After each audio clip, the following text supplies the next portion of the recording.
नमस्कार दोस्तों, स्वागत है आपका स्टडी फॉर सिविल सर्विसेज में। वीडियो को पूरा देखिए। कोई भी आपका फीडबैक है, कोई सजेशन है, तुरंत वीडियो में कमेंट करके जरूर बताइए। अच्छा लगे तो वीडियो लाइक जरूर कर लीजिए और ऐसे वीडियो लगातार फ्री में पाने के लिए चैनल को तुरंत सब्सक्राइब कर लीजिए और बेल आइकन को जरूर टैप कर लीजिए ताकि आगे भी सारे वीडियो आपको मिलते रहे। यूट्यूब में फॉलो करते हैं तो प्लीज ये वाला फ्री टेलीग्राम चैनल जरूर ज्वाइन कर लीजिएगा। सारे नोटिफिकेशन, सारे अपडेट यहीं पे आते हैं, ध्यान रखिएगा। स्टडी फॉर सिविल सर्विसेज का कोई भी पेड ग्रुप अगर आपको ज्वाइन करना है तो सिर्फ 856480560660897523864455 यही नंबर है हमारे, सिर्फ जहां पे कॉल या व्हाट्सएप कर सकते हैं। इंस्टाग्राम पे हमारा पेज जरूर फॉलो कर लीजिएगा, studyforcivil.services है। ट्विटर पे हमको जरूर फॉलो कर लीजिएगा, @studyforcivils है। सारे क्वेश्चन अटेम्प्ट करिए और स्कोर अपना तुरंत कमेंट करके बताइए। दोस्तों नमस्कार, स्टडी फॉर सिविल सर्विसेज में आप सभी का स्वागत है। यूपी पीसीएस प्रीलिम्स एग्जामिनेशन 2025 जो हाल ही के कैलेंडर में अनाउंस भी हुआ है कि 12 अक्टूबर को होगा 2025 में, तो काफ़ी समय है। इसकी तैयारी हम लोग साथ साथ करेंगे इस वीडियो फॉर्मेट में जो हम क्विज देख रहे हैं अपनी, ठीक है। काफ़ी एक्सपेक्टेड क्वेश्चन है, प्लीज़ इसको फॉलो कीजिएगा। आज हम यहाँ पे अगला वीडियो स्टार्ट कर रहे हैं आज के फर्स्ट क्वेश्चन के साथ। हमसे पूछा गया, नीम रिंजी शेरपा 14 सबसे ऊंची चोटियां जो विश्व की हैं उस पर चढ़ने वाले सबसे युवा पर्वतारोही बने हैं। लगभग 18 वर्षीय हैं ये, और किस देश के हैं ये? तो ये नेपाल के हैं, है ना, माउंटेन क्लिम्बर। और इनको जो है 8000er के नाम से भी जाना जाता है। इसको भी ध्यान रखना है। ऑप्शन बी 9 अक्टूबर मात्रा की मिस्टेक है। 2024 में टाटा सन्स के चेयरमैन रतन टाटा जी जो थे, तो इनका 86 साल की उम्र में निधन हुआ था। ये इंपॉर्टेंट है, इसको ध्यान रखेंगे डेट। इन्हें भारत सरकार ने किस वर्ष पद्म विभूषण से सम्मानित किया था, ये पूछा गया है। ये हमारा सेकंड हाईएस्ट सिविलियन ऑनर है देश का, तो ये मिला था इनको वर्ष 2008 में, ठीक। भारत का पहला हृदय प्रत्यारोपण करने वाले डॉक्टर पी वेणुगोपालन का 82 वर्ष की आयु में निधन हुआ था। ये जो है अक्टूबर 2024 में, ठीक है। ये इंपॉर्टेंट यहाँ तक है, ध्यान रखेंगे इस चीज़ को भी। ये बेसिकली फर्स्ट हार्ट ट्रांसप्लांट हुआ था 1994 में, ठीक है। तो ये इनके द्वारा ही किया गया था, इसको ध्यान रखना है। तो इनको भी पद्म भूषण जो थर्ड हाईएस्ट सिविलियन ऑनर है, इससे सम्मानित किया गया था। कब? 1998 में, ठीक है। ये जो एम्स दिल्ली है उसके डायरेक्टर भी रहे थे। किस देश की लेखिका हान कांग को साल 2024 के साहित्य के नोबेल पुरस्कार से सम्मानित किया गया? तो ये साउथ कोरियन राइटर है हान कांग। इनका ये है एक इंटेंस पोएटिक प्रोज, इसके लिए ये लिटरेचर का नोबेल दिया गया था। कार्यस्थल पर मानसिक स्वास्थ्य, ये थीम किसका है? विश्व मानसिक स्वास्थ्य दिवस 2024 का। तो कब आयोजित हुआ? थीम ध्यान रखेंगे। और थीम्स को कोशिश किया करिए जो इंग्लिश में है ना वो ही ध्यान रखने की कोशिश करें, क्योंकि हिंदी में इसका ना कई बार ट्रांसलेशन सही से नहीं हो पाता है या क्वेश्चंस में दिया नहीं होगा तो कंफ्यूजन की स्थिति होती है। तो ये होता है फिलहाल 10 अक्टूबर को। हाल ही में किस राज्य के कैमूर वन्यजीव अभ्यारण्य को केंद्र सरकार ने उस राज्य के दूसरे टाइगर रिजर्व के रूप में विकसित करने को सैद्धांतिक मंजूरी दी है? तो ये जो है कैमूर, ये है इसमें बिहार में बेसिकली, है ना। बिहार का पहला जो टाइगर रिजर्व है कौन सा है? वाल्मीकि टाइगर रिजर्व, इसको ध्यान रखेंगे। हाल ही में प्रकाशित पुस्तक वॉर किसने लिखी है? तो ये जो है फेमस राइटर हैं, Pulitzer Prize winner Bob Woodward, ठीक। भारतीय रिजर्व बैंक ने यूपीआई जो हम ये पेमेंट करते हैं ना, तो उसके वॉलेट में भी पैसा हम ऐड कर सकते हैं, ये फैसिलिटी होती है ना। तो इसकी लिमिट को रुपये जो 2000 थी अब तक, उससे बढ़ा करके कितने हज़ार रुपये करने की घोषणा किया गया है? तो 2 होते हैं। एक नॉर्मल वॉलेट जो है उसकी लिमिट अब तक थी मैक्सिमम 2000, तो ये हो गई है 5000, ठीक। और एक होता है यूपीआई लाइट, तो उसमें पहले 500 रुपये की सीलिंग थी, अब जो है 1000 रुपये हो गई, ठीक। तो दोनों को ध्यान रखेंगे। 2024 का भौतिकी का नोबेल पुरस्कार किसको दिया गया? तो जॉन हॉपफील्ड और जेफरी हिंटन, है ना, इन दोनों को सामूहिक रूप से। ऑप्शन सी को चुनेंगे। और किस चीज़ के लिए? तो इनकी जो डिस्कवरी है ना, ये मशीन लर्निंग को इनेबल करना with artificial neural network, computer network को न्यूरल नेटवर्क कहते हैं। तो ठीक, दोनों का नाम ध्यान रखेंगे प्लीज़। इंपॉर्टेंट क्वेश्चन है ये।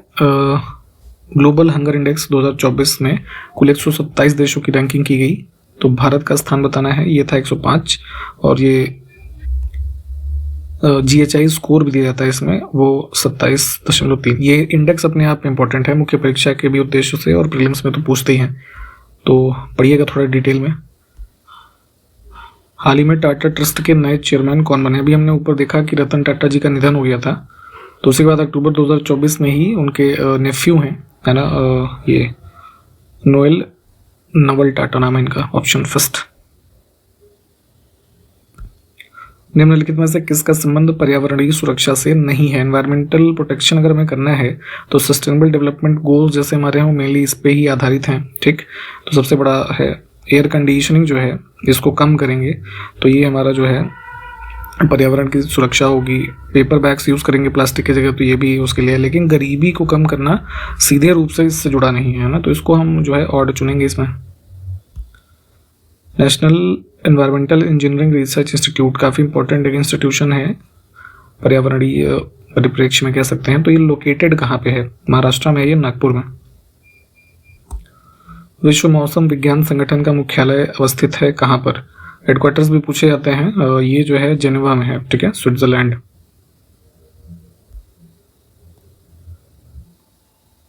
हिंद महासागर के निम्नलिखित जो स्ट्रेटेजिक हमारे कह सकते हैं स्ट्रेट्स हैं, उसको पूर्व से पश्चिम के क्रम में व्यवस्थित करना है। मैप की जानकारी इसीलिए होना बहुत ज़रूरी है, बिना उसके ये सब चीज़ें संभव नहीं है लंबे समय तक याद रखना या फिर उसको क्वेश्चन को सही कर पाना। सबसे ईस्ट में हमारा क्या है? मलक्का है ना, फिर आ जाएगा पाक जलडंडू मध्य इंडिया श्रीलंका के बीच, फिर हारमुज और फिर बाब अल मंदाब। तो DABC इसको मैप पे प्लीज लोकेट कीजिएगा आप लोग।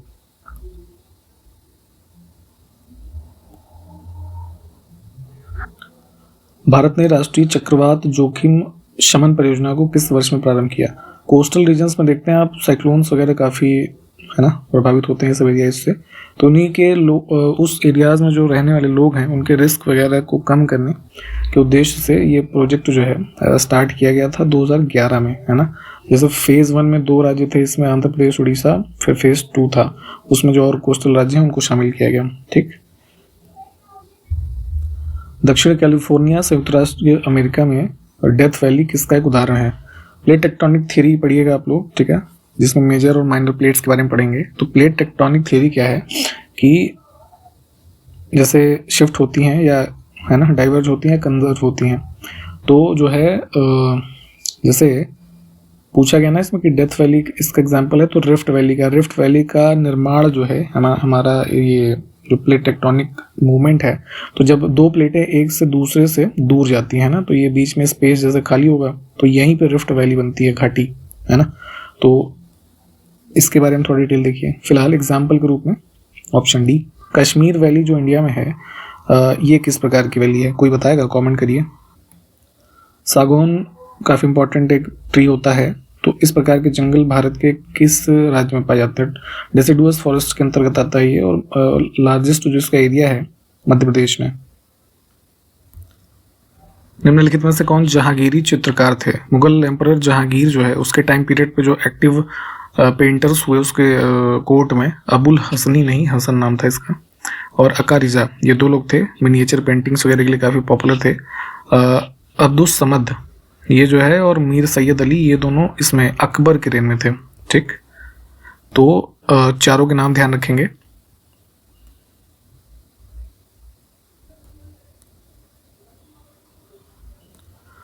प्लांट्स में क्लोरोफिल एक इम्पॉर्टेंट कह सकते हैं रोल प्ले करता है। तो इसमें होता क्या है? क्लोरोफिल की वजह से जो प्लांट पत्तियां हैं वो ग्रीन कलर की होती हैं, ठीक है।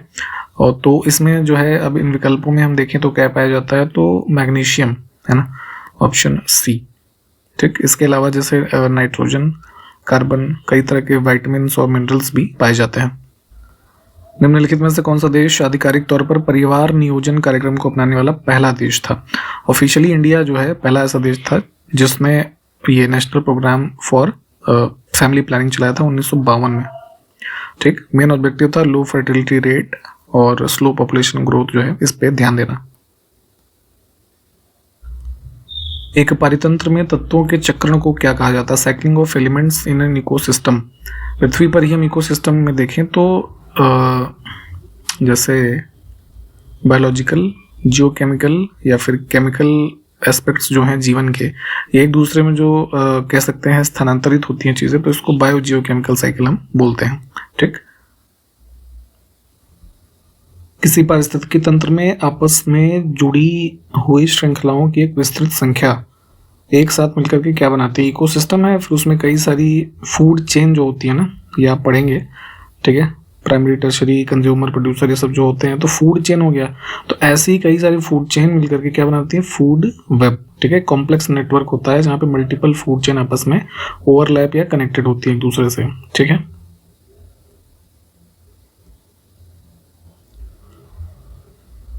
भारतीय बार काउंसिल एक संवैधानिक संस्था है, सॉरी संवैधानिक नहीं, वैधानिक है, मतलब स्टेट्यूटरी बॉडी है। इसकी स्थापना अधिवक्ता अधिनियम की धारा 4 के अंतर्गत किस वर्ष में की गई थी? ये धारा इतनी इंपॉर्टेंट यहाँ पर खैर नहीं है, बस ये ध्यान रखना है इसमें हमारा कि जो बार काउंसिल है ना, जुडिशरी से संबंधित 1961 में स्टैब्लिश्ड है। इतिहास की एक प्रमुख पुस्तक है इंडियाज स्ट्रगल फॉर इंडिपेंडेंस। इसके लेखक और संपादक कौन थे? तो बिपिन चंद्र। इंपॉर्टेंट पुस्तक है, इसको हो सके तो पढ़िए भी। भारतीय संविधान में देश के भीतर और राज्यों के बीच व्यापार और वाणिज्य की स्वतंत्रता से संबंधित भाग किस देश से लिया गया था? कई सारी चीज़ें हमने अलग अलग देशों के संविधान से अडॉप्ट की हैं, उसमें से ही एक ये है ट्रेड का। तो ये जो है हमने अडॉप्ट किया है ऑस्ट्रेलियन कॉन्स्टिट्यूशन से। ठीक, सी ऑप्शन करेक्ट है। यहाँ पे हम आपको पेड ग्रुप्स की इन्फॉर्मेशन देना चाहेंगे। आपका एग्जामिनेशन अक्टूबर माह में होगा, आपके पास पर्याप्त समय है, अभी से बिल्कुल लगेंगे, तो बिल्कुल स्टार्टिंग से सिलेक्शन तक की तैयारी आप हमारे साथ कर सकते हैं हमारे पेड ग्रुप्स में जुड़ करके। एकदम फाउंडेशन बैच में चाहें तो एडमिशन ले सकते हैं। थोड़ा बहुत आपने पढ़ाई कर रखी है तो प्रीलिम्स स्पेसिफिक बैच, इसके अलावा मेंस के batches, test series, paid quiz जो हम ये देख रहे हैं काफ़ी इफेक्टिव है क्योंकि प्रैक्टिस करनी भी ज़रूरी है। या अन्य किसी भी कोर्स की आप तैयारी कर रहे हैं तो उसकी जानकारी एडमिशन की आपको इसी वीडियो के डिस्क्रिप्शन बॉक्स में या फिर वीडियो का जो स्टार्टिंग का पॉइंट है इंट्रोडक्शन वाला, वहाँ पे 3 मोबाइल नंबर बताए जाएंगे, उस पर कॉल या व्हाट्सएप करके आप एडमिशन ले सकते हैं। ठीक है, बहुत ही नॉमिनल फी है, काफ़ी इफेक्टिव है चीज़ें। यूपी स्पेसिफिक जो है, यूपी पीसीएस के एग्जाम के स्पेसिफिक हमारा मटेरियल डेवलप किया जाता है जो आपके लिए काफ़ी हेल्पफुल होगा। 1998 में किस भारतीय अर्थशास्त्री को आर्थिक विज्ञान में नोबेल स्मारक पुरस्कार से सम्मानित किया गया था? भारत के एक प्रमुख कह सकते हैं इकोनॉमिस्ट और फिलोसोफर थे अमर्त्य सेन, उनको ये दिया गया था अवार्ड। ऑप्शन फर्स्ट कट होगा 1998 में। भारतीय इतिहास में 7वीं से 11वीं शताब्दी के बीच कन्नौज जो क्षेत्र है उस पर केंद्रित त्रिपक्षीय संघर्ष हुआ और यह संघर्ष किन 3 साम्राज्यों के बीच में हुआ था? नॉर्दर्न इंडिया के कंट्रोल से संबंधित ये काफ़ी स्ट्रेटेजिक पॉइंट था जिसपे कह सकते हैं कंट्रोल के लिए है ना ये संघर्ष लगातार होता रहा। 3 डायनेस्टी सिंह, गुर्जर प्रतिहार, पाल और राष्ट्रकूट।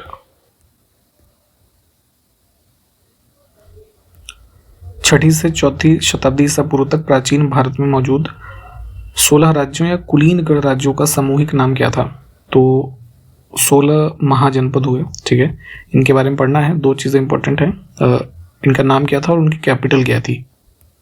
ठीक, वर्तमान हमारा जो उत्तर प्रदेश राज्य है तो इसका जो अभी वर्तमान टेरिटरी है उसमें कुल इन 16 में से 8 जो है ये महाजनपद स्थित थे। हो सके तो इनकी लिस्टिंग पढ़िए, जैसे जो लोग हमारे पेड ग्रुप में होंगे उनको ये चीज़ें दी गई हैं वहाँ से पढ़िए और इन चीज़ों को मैप पे भी लोकेट कीजिए। कई बार मैप में वो चीज़ें ध्यान रहेंगी तो उससे संबंधित क्वेश्चंस को आप कर लेंगे अगर कुछ पूछा जाएगा। गुर्जर प्रतिहार वंश, जैसे भी हम ऊपर हमने कन्नौज वाले क्वेश्चन में देखा, तो इसकी स्थापना 8वीं शताब्दी में मालवा जो प्लेट्यू का रीजन है उस क्षेत्र में हुई थी, है ना। तो किसके द्वारा की गई थी? तो नागभट्ट प्रथम, ऑप्शन सी। भारत के संविधान की कौन सी अनुसूची संघ और राज्यों के बीच शक्तियों और कार्यों का आवंटन जो है उसको निर्दिष्ट करती है? 7वीं अनुसूची में ये चीज़ें दी हुई हैं, 3 प्रकार की लिस्ट, यूनियन, स्टेट और कॉन्करेंट, जिसमें अलग अलग विषय हैं इन चीज़ों से संबंधित। तो ऑप्शन सी को चुनेंगे। देखिए हमारे कॉन्स्टिट्यूशन में 12 अनुसूचियाँ हैं, जल्दी जल्दी सबको देख लेते हैं। फर्स्ट में जो है क्या बताया गया है, हमारा जो टेरिटोरियल जुरिस्डिक्शन है स्टेट्स एंड यूनियन का और उनके नाम, इसको डिफाइन किया गया है। सेकेंड में क्या है, ये अलाउंस, प्रिविलेज, एमोल्यूमेंट्स जो है उससे संबंधित प्रावधान। थर्ड में क्या है, हमारा ओथ एंड अफर्मेशंस के बारे में दिया गया है ना। चौथे में क्या है, एलोकेशन ऑफ सीट इन राज्यसभा, है ना। फिर 5वें में क्या है, शेड्यूल्ड एरियाज और शेड्यूल्ड ट्राइब से संबंधित एडमिनिस्ट्रेशन के प्रावधान। 6ठे में 4 राज्य कौन कौन से, असम, मेघालय, त्रिपुरा और मिजोरम, इन 4 राज्यों से के जो ट्राइबल एरियाज हैं उसके एडमिनिस्ट्रेशन से संबंधित प्रावधान है। 7वें में भी हमने देख लिया। 8वां जो पूछा अगर जाए तो उसमें है ऑफिशियल लैंग्वेजेस, कुल 22, है ना। 9th में कुछ ये लैंड रिफॉर्म से संबंधित चीज़ों के बारे में, है ना। प्रोविजन 10th में जो है एंटी डिफेक्शन लॉ, पॉलिटिशियंस के संबंध में एक पार्टी से दूसरे पार्टी में जो बदल जाते थे पहले। और फिर 11th में जो है पंचायती राज से संबंधित चीज़ें हैं, और 12th में म्यूनसिपैलिटीज से। ठीक, निम्नलिखित में से किसे भारत के सर्वोच्च न्यायालय द्वारा एक मौलिक अधिकार के रूप में मान्यता दी गई है, जिसे भारत के संविधान में स्पष्ट रूप से मौलिक अधिकार के रूप में मान्यता नहीं मिली है? देखिए, फंडामेंटल राइट्स की बात हो रही है, भाग 3 में कॉन्स्टिट्यूशन के हैं ये, 12 से 35 अनुच्छेद के बीच में। ठीक, लेकिन अब जैसे उस क्वेश्चन की बात करें तो राइट टू प्राइवेसी यानी निजता का अधिकार जो है ये इन अनुच्छेदों में नहीं दिया है, इसको सुप्रीम कोर्ट ने डिक्लेयर किया था फंडामेंटल राइट। एक केस हुआ था Puttaswamy versus Union of India case 2017 में, उसके जजमेंट में सुप्रीम कोर्ट ने इसको डिक्लेयर किया था, है ना, राइट टू प्राइवेसी। इसके अंतर्गत आर्टिकल 21 जो right to life and liberty वाला है, उसके अंतर्गत निजता का अधिकार भी एक मौलिक अधिकार माना जाए।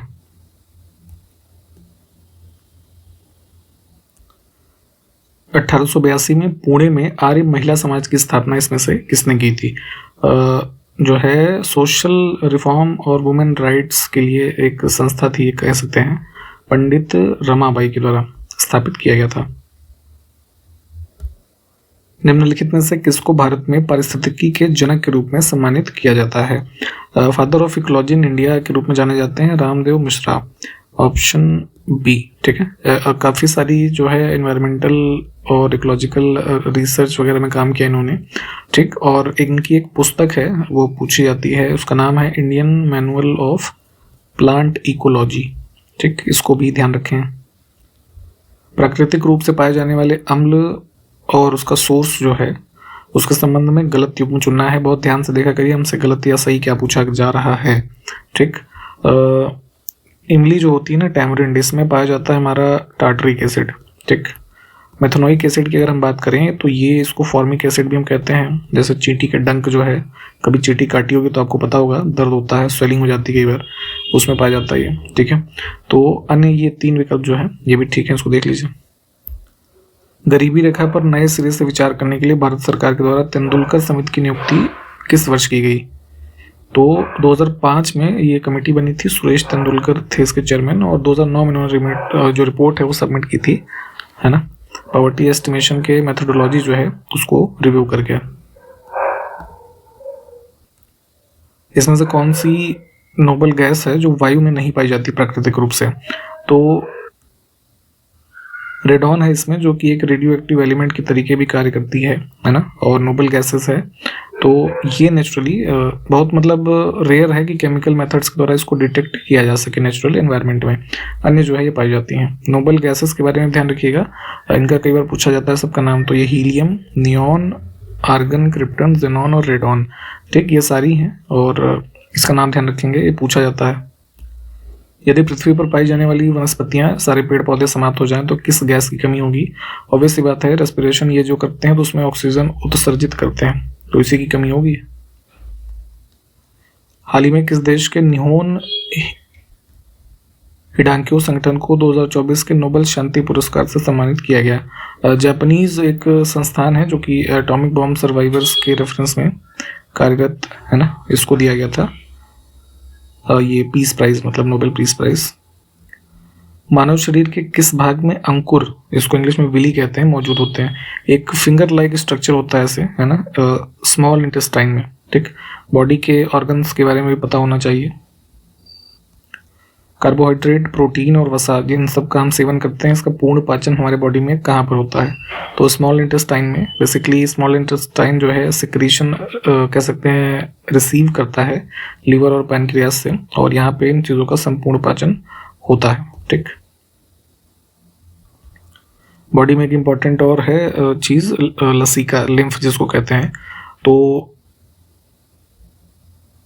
ये ट्रांसपोर्ट करती है इसमें से क्या, है ना, डाइजेस्टेड और एब्जॉर्ब फॉर्म में इंटेस्टाइन को। ठीक है, तो फैट की बात हो रही है, ऑप्शन बी, है ना, इसका परिवहन आंतों तक मतलब पचे हुए और अवशोषित जो चीज़ है उसके रूप में करती है। इनमें से कौन सा विलयन पीएच पेपर को नीला कर देगा? ठीक है, तो जो है केमिकल का एसिड और बेस के रूप में टेस्ट करने के लिए इसका यूज़ करते हैं। तो क्या होगा, जैसे कोई बेसिक सॉल्यूशन होगा जिसका ये वैल्यू जो है हमारा 7 से अधिक होगी। ठीक, तो जो है इसको हम उस पीएच पेपर पे जो है डालेंगे तो उसका कलर जो है ब्लू हो जाएगा। ये इंडिकेट करेगा कि हमारा सॉल्यूशन जो है वो बेसिक पीएच लेवल का है, यानी कि बेसिक है, क्षारीय है। ठीक, तो ये क्या है, सोडियम हाइड्रोक्साइड, ऑप्शन फर्स्ट। इसमें से कौन सी झील केरल राज्य में स्थित नहीं है? ऊपर की तीनों ही हैं। रेणुका झील जो है ना, ये सिरमौर में है। कहाँ पे? हिमाचल प्रदेश। निम्नलिखित में से कौन सा वसा के पायसीकरण में शामिल होता है? इमल्सिफिकेशन ऑफ फैट का मतलब समझ सकते हैं, डाइजेशन ऑफ फैट, है ना। तो ये जो है इन विकल्पों में से क्या हो जाएगा, हमारा लिवर। ठीक, मानवों में आहार नाल ऐसे मुंह से जो स्टार्ट हो रहा है और नीचे तक आपने अगर स्ट्रक्चर देखा हो तो इनमें से कौन सा भाग अपशिष्ट पदार्थ का उत्सर्जन करता है? तो लास्ट पार्ट होता है हमारा ये एनस, है ना। तो यहीं से वेस्ट हमारा सिक्रेट होता है ना। तो एक बार ना, अभी जैसे हमने क्वेश्चंस भी देखे कई सारे डाइजेशन से संबंधित, तो इसका स्ट्रक्चर देख लीजिएगा, सर्च करके ऑर्गन्स जो है कहाँ कहाँ पे और उनके फंक्शन क्या है। ऐसे ही साथ के साथ पढ़ते चलेंगे तो ये याद रहेगा लंबे समय तक। झील और उनकी स्थिति वाले राज्यों के निम्नलिखित युग्म में से कौन सा सुमेलित नहीं है? ये बहुत ध्यान से प्लीज, मैं रिपीट मोड में बोलता हूँ कि ध्यान दिया करिए, सही पूछा गया है या सही नहीं है पूछा गया। आप लोग को क्वेश्चन आता रहता है, बट इस कंफ्यूजन से आप लोग क्वेश्चन एग्जाम में गलत करके आते हो। तो कोलेरू लेक महाराष्ट्र गलत है ना, ये आंध्रा में है। ठीक, अन्य विकल्प हमारे जो है ठीक है। और इसी के साथ हमने इस वीडियो को कंप्लीट किया है। कुछ क्वेश्चंस मैंने अगर पूछे हैं तो उसका उत्तर आपसे अपेक्षित है, कमेंट बॉक्स में कमेंट करके बताइए उसका उत्तर। और हमारे पेड ग्रुप्स की इन्फॉर्मेशन आपको फिर से बता रहा हूँ, इंट्रोडक्शन जो वीडियो का है और इस वीडियो का डिस्क्रिप्शन बॉक्स, इसमें 3 मोबाइल नंबर है, उस पर कॉल या व्हाट्सएप करके आपको मिल जाएगी। बहुत समय है आपके पास, बिल्कुल अभी से लग जाइए, ठीक है, इन चीज़ों में, और बिल्कुल स्टार्टिंग से सिलेक्शन तक की तैयारी हमारे साथ कर सकते हैं आप। इसके आगे जो क्वेश्चन हैं हम देखते हैं फिर अगले वीडियो में। तब तक के लिए नमस्कार, जय हिंद।